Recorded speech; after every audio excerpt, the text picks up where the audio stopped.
نحمده ونصلي على رسوله الكريم اما بعد فاعوذ بالله من الشیطان الرجیم بسم اللہ الرحمن الرحیم ان اللہ يحب التوابین ويحب المتطہرین وقال رسول اللہ صلی اللہ علیہ وسلم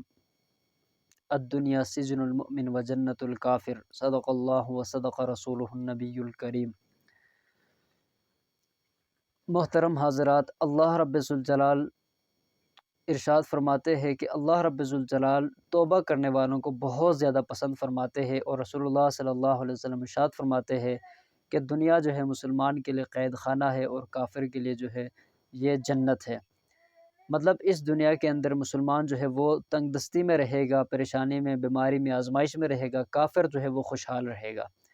تو اس وجہ سے مسلمان کو ایک تو پریشان نہیں ہونا چاہیے، دوسرا یہ کہ مال و دولت حاصل کرنے کے لیے، دنیا کی عیش و عشرت حاصل کرنے کے لیے گناہوں کا ارتکاب نہیں کرنا چاہیے، حرام مال نہیں کمانا چاہیے، حرام کسی کا حق نہیں کھانا چاہیے۔ اگر بالفرض خدا نخواستہ کسی نے اس ناجائز طریقے سے کسی کا مال لیا ہو، وہ تو معاف ہونا ہی نہیں ہے، اس کی تو ادائیگی لازمی ہے۔ اگر کوئی اور کسی اور گناہ کا ارتکاب کیا ہوا ہے تو اس کو چاہیے کہ فوراً سے پہلے وہ توبہ کرے اور اپنی گناہوں کی جو ہے وہ اللہ رب الجلال سے معافی مانگے۔ تو اللہ رب الجلال کو جو ہے توبہ کرنے والے جو ہے وہ بہت زیادہ پسند ہے۔ اور حضور علیہ الصلاۃ والسلام کا ارشاد ہے، مفہوم ہے کہ قیامت کے دن جو شخص اپنے اعمال نامے میں کثرت سے استغفار کو پائے گا وہ بڑا خوش نصیب انسان ہے۔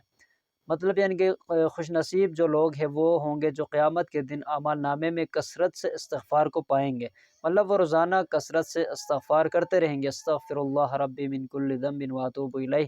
یا استغفر اللہ استغفر اللہ استغفر اللہ، اس کو پڑھتے رہیں گے اور ساتھ ساتھ گناہوں سے بھی بچتے رہیں گے، نمازوں کا اہتمام کریں گے، ذکر و اذکار قرآن پاک کی تلاوت کا اہتمام رکھیں گے، تو یہ لوگ جو ہے قیامت کے دن بڑے خوش نصیب لوگ ہوں گے۔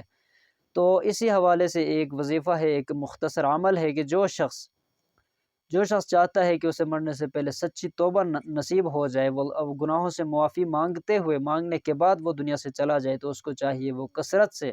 اللہ رب الجلال کا جو نام ہے المؤخر،